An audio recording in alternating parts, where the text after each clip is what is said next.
9 reasons you can't retire on 1,000 a month overseas. Many of my videos share frugal cost of living estimates ranging from about 800 to 1,400 per month. So why am I now giving 9 reasons why you'll be unable to retire on 1,000 per month overseas? Well, because I want you to think through your challenges so you can create a softer landing overseas. After sharing all 9 reasons, I'll share who is best suited to help you get your budget down to a manageable level the quickest. I'm not a financial planner and I'm not qualified to give financial advice. Plus, we each have our own spending behaviors and lifestyle needs, and I know nothing about you. So all I can do is tell you how I think about money. Okay, 10 reasons why you cannot retire on 1,000 a month overseas. Number 1, most expats have higher budgets. Most people retiring in the low cost of living paradise countries are not living on 1,000 per month. Why? Because they have larger retirement incomes and nest eggs. They don't need to live on so little. The overwhelming majority of the people I meet in paradise overseas have budget ranging from around 1,400 to 3,500 per month.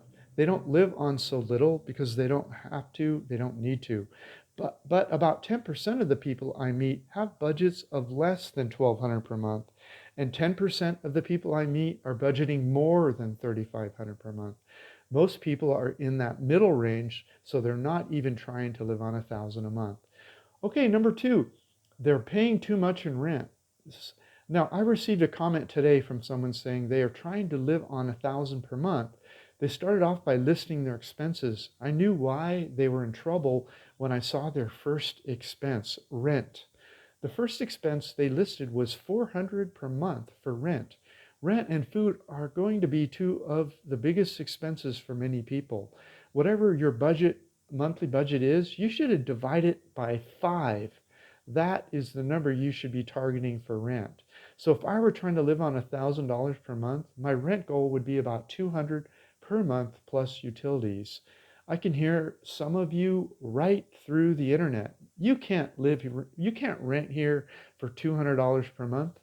Very few people will be able to maintain a budget long term if their rent exceeds more than 20 to 25% of their monthly budget. Ask any banker. Okay, over the weekend, I got a message from my friend Robert. He just rented a place in Puerto Galera for 7,000 pesos per month, which is $127 per month. You may remember Robert was my guest star for my Bali, Indonesia video.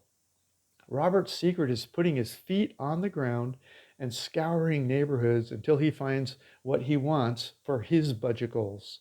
You won't find gems like Robert does online. You see, internet-connected landlords get 2 to 3 times as much in rent. Check out my report, How to Find Perfect Apartments Around the World. Take the time to lay a firm foundation for meeting your budget goals overseas and start that with a low rent. Okay, number 3, cost of living table.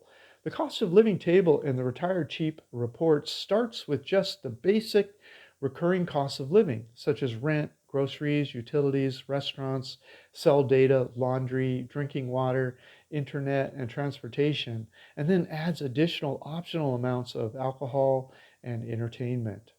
Notice that it doesn't include haircuts, shoes, clothing, doctor's visits, healthcare, medicine, dentists, hobby supplies, batteries, new electronic toys, online dating applications, flights home to visit family, and a bunch of other stuff that you probably spend money on in your home country. I don't know you well enough personally to estimate all the little details that'll differentiate your unique budget from another person's unique budget. That's why my reports ask you to add anything to the estimate based upon everything you spend money on in your home country that's not in the table. I give you a link to a web page that shows some of the additional items you would want to add at your desired location. Okay, but that isn't the whole story. You're likely to spend more on some items and less on others than I show in my cost of living table. Maybe you'll want a nicer place. Maybe you'll want to upgrade your transportation or eat and drink only in Western style bars and restaurants. So you really won't know your unique cost of living until you do an exploratory visit and put your feet on the ground.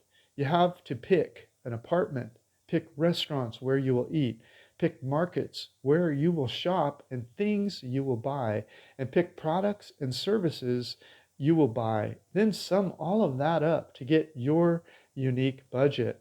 So the table just gives you the basic costs for a frugal person, and you have to decide what other costs you are willing to incur based upon your budget, your lifestyle, and your needs. And that's not completely ascertainable until you have your feet on the ground.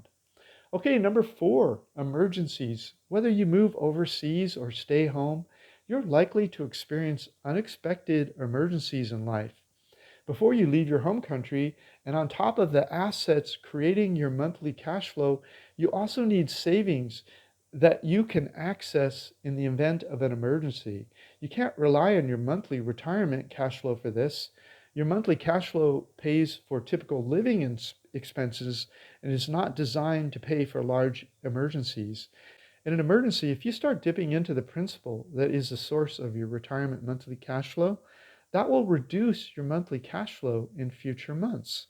So I suggest a separate fund for emergencies, and you should never dip into your emergency fund to supplement your monthly expenses. Okay, your emergency funds needs to be immediately available to you in an emergency. Assets that take time to liquidate may be unavailable to you when you need them most. Some emergencies can be anticipated and covered by insurance, such as medical expenses. Most people prefer to cover this risk with healthcare insurance. Others, like me, just pay for medical and dental expenses out of pocket as needed. But I'm only willing to assume this risk of an unexpected healthcare emergency because I've lived overseas for 16 plus years now. I've been in a hospital bed overseas, so this is not a theoretical discussion for me. I have a better understanding of medical tourism countries and what it would cost to obtain care in an emergency or otherwise. So I just set more emergency money aside for this risk instead of buying insurance. I do not recommend that you do this. Most of you will buy medical insurance and then add that to your monthly cost of living estimates. For better understanding of why I choose to self-insure and increase my emergency fund for medical, read this report, link below. 5, don't become somebody's mark. When you first move overseas, you need to watch your budget closely. You're not in Kansas anymore, Dorothy. It ain't the Tin Man or the Scarecrow that will be offering to show you how to get down the yellow brick road once you leave Kansas. The funny thing is, when people are first talking and thinking about moving overseas, they think all the criminals live outside their home country. Take my home country, for example, the USA. All of the major lessons I've learned about being taken to the cleaners have come in the USA. Sure, I pay 10 cents extra per kg to buy fruits and vegetables from time to time overseas, but the sting is delightful compared to the tens of thousands of dollars I've lost in business and marriage in the good old USA. So try to keep this in perspective as I explain this one. Don't run around telling everyone how you made a killing investing in Yahoo or Google stock. Nobody needs to know that your uncle is Warren Buffett or that you retired from Microsoft after 20 years as a senior software engineer. In life, loose lips sink ships. Don't put a target on your forehead. You're already a big deal when you move overseas just because you're from another country. So you will get enough attention just by flying across the world. You don't have to talk yourself up to get people interested in you. Also, don't share your electronic equipment with anyone. If you bring somebody new into your life overseas, don't share your computer or cell phone with them. That has all of your sensitive financial information on it. You don't want money suddenly being transferred out of your accounts. Buy a cheap extra computer and cell phone if you have to. so people don't need to use yours. Share very little about your finances with your new love. If they need money to help their family, set some boundaries around that. If they keep asking you to breach those boundaries, it is time to find a new love. Check out my report, How to Avoid Con Artist Lovers Overseas. If after reading that report, you decide to give your new lover money each month to help their family, add that to your budget. Okay, number 6, celebrations. When I first left the USA in 2007, I first moved to India on business. India has more celebrations than any country in the world, as far as I know. Indians love to get together and celebrate one thing after another. No matter where in the world you decide to retire overseas, one of the most enjoyable things you'll experience is seeing your local friends celebrating their unique culture. When you get invited to a wedding, a spiritual celebration, a regional fair, you'll quickly learn that you may need to wear specific clothing or bring a gift to the host. Every time I've experienced one of these celebrations, the overall experience has always been more fun and valuable to me than whatever minimum cost it took to experience the event. But you may have to spend a few bucks here and there, which is hard to budget for since it will be so sporadic.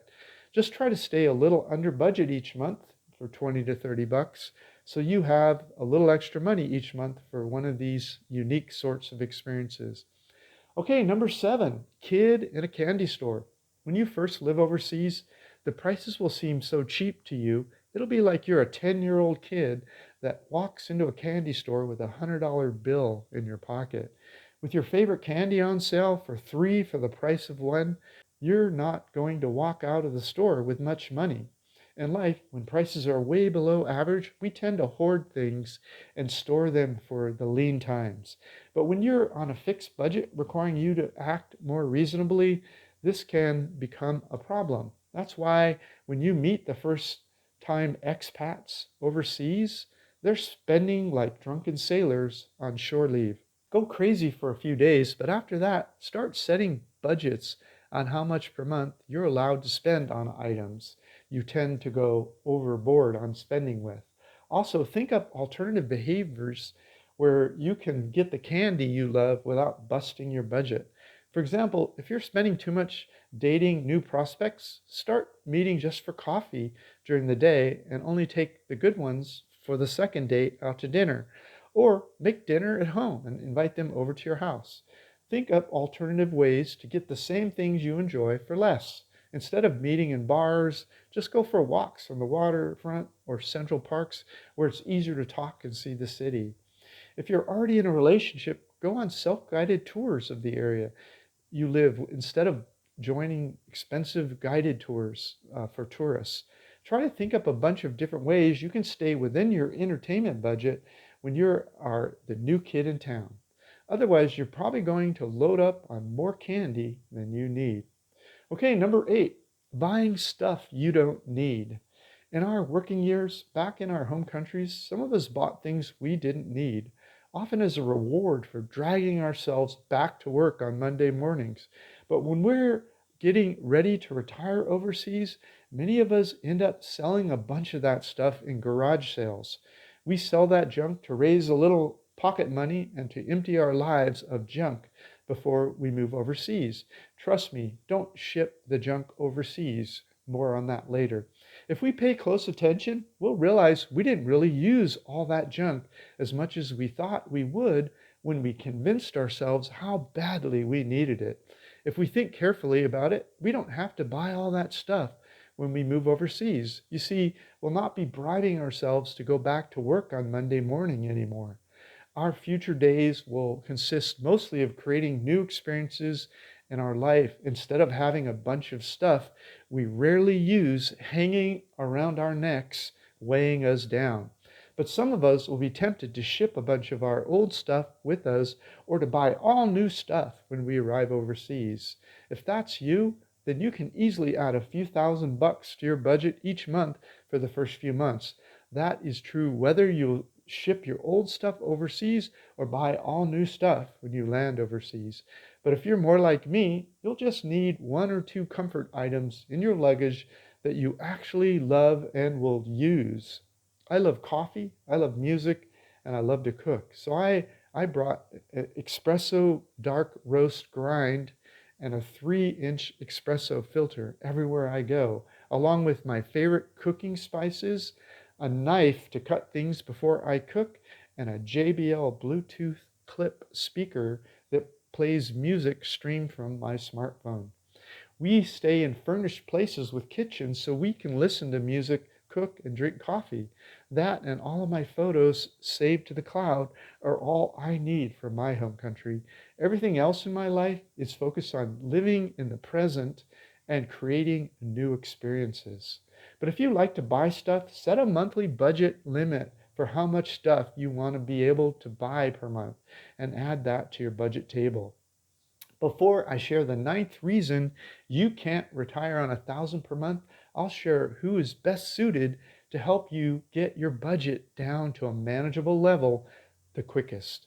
9, inflation. Some of us will receive cost of living adjustments or COLAs on our monthly retirement pensions. That'll help offset some of the ravages of inflation if you're on a fixed monthly retirement pension. Others either have no pension or it represents only a small portion of our retirement nest egg. In that case, COLAs will not help us much. So how do we offset the ravages of inflation? Here's how I plan on dealing with it. I'm setting my monthly budget below my monthly retirement cash flow. That means I'm living a more simple life. By spending less than my cash flow, I'm able to add to the principal of my retirement nest egg each month. By slowly growing the principal balance, my monthly cash flow tends to grow also. So if prices continue to rise, hopefully they won't rise faster than my monthly cash flow tends to grow. There are no guarantees to life, but that is how I tend to deal with inflation. In a nutshell, I'll just slowly grow my retirement nest egg during retirement, so I'm better able to deal with systemic economic problems that occur, such as inflation. Now, who can help you reduce your budget the quickest? I promised to share that at the end of the video here. Did you know that in most of the retire cheap in paradise countries around the world, the locals often live on much lower budgets than the retiree expats? In fact, the cost of living is so much lower in most of these countries that people like you and I can live a better life there on less money than our home country. Since locals often live on a fraction of your intended budget, they can often teach you how to do things for much cheaper than expats can. Many new expats hang out almost exclusively with other expats when they move overseas, so they don't understand how locals live so cheaply. So locals are the best people to help you achieve a tight budget overseas. Just don't ask a local that's trying to get you to spend money on them like a new lover.